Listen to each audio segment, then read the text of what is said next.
Olá pessoal, tudo bem? Sejam bem-vindos ao canal. Hoje nós vamos responder a questão 6 da lista sobre conservação da quantidade de movimento. Essa questão tem o seguinte enunciado: seja o corpo A de massa MA que se move horizontalmente numa mesa lisa e se choca com o corpo B de massa MB inicialmente em repouso. A velocidade V0 de A é igual a 4 metros por segundo na direção θ, indicada na figura, tal que o cosseno de θ é igual a 0,80. Após o choque, A sai na direção x com velocidade VA e B sai na direção y. Determine VA. Bom, pessoal, nesse problema vamos ter o choque entre dois corpos, A e B. Esse efeito de choque vai produzir uma força interna que não vai provocar alteração na quantidade de movimento do sistema. Ou seja, a soma total da quantidade de movimento que existir antes do choque vai ter que ser igual ao somatório de todas as quantidades de movimento após o choque. O que existe antes? Antes vai existir a quantidade de movimento da partícula A e da partícula B. E depois do choque é a mesma coisa, só que trocando antes por depois. Repare que essa equação aqui é uma equação vetorial, ou seja, essa equação vai apresentar uma equação escalar para cada um dos seus sistemas de coordenadas que você estiver usando.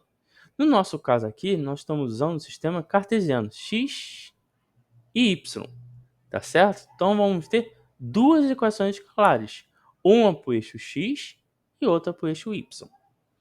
Então vamos lá. Quem é a quantidade de movimento que existe antes no eixo x? Vai ser a da partícula A, que vai ser a massa dela, vezes a velocidade que ela tem no eixo x, antes. Mesma coisa por partícula B, tá certo? Isso tem que ser igual à quantidade de movimento que vai existir no sistema depois, só que no eixo x. Vai ser o quê? A massa do objeto vezes a velocidade que o objeto A tem na direção x depois. E a mesma coisa para a partícula B. Agora vamos fazer a mesma coisa para o eixo y, só trocando x por y. Perfeito? Show de bola? Com isso vocês obtêm essas duas equações aqui, esse sisteminha aqui. Agora vamos usar as simplificações que tem no problema. No início, ele disse que a partícula B está em repouso. Então, essa velocidade que tem aqui, que a partícula tem no eixo x, vai ser zero. E essa aqui, do eixo y, também vai ser zero. Então, está aqui. Além disso, ele fala que a partícula A sai após o choque com uma velocidade ao longo da direção x. Ou seja, na direção y, essa velocidade é nula. Então, está aqui. E fala também que a partícula B sai ao longo da direção y, ou seja, a componente que essa velocidade que essa partícula tem na direção x vai ser zero. Isso aqui vai ser zero. Então estamos aqui. Então temos aqui todas as simplificações que o problema nos permitiu fazer. Tá certo? Fazendo essas simplificações, vocês obtêm essas duas equações daqui. Certo? Agora vamos lá. Vou chamar essa equação aqui primeiro de 1 e essa aqui de 2. Vamos resolver a equação 1. Como aqui tem a massa MA e aqui também, nós podemos cortar. Com isso, nós obtemos que a velocidade que a partícula A tem no eixo x depois do choque vai ser igual à velocidade que ela vai ter na direção x antes do choque. E quem é a velocidade dessa partícula no eixo x antes?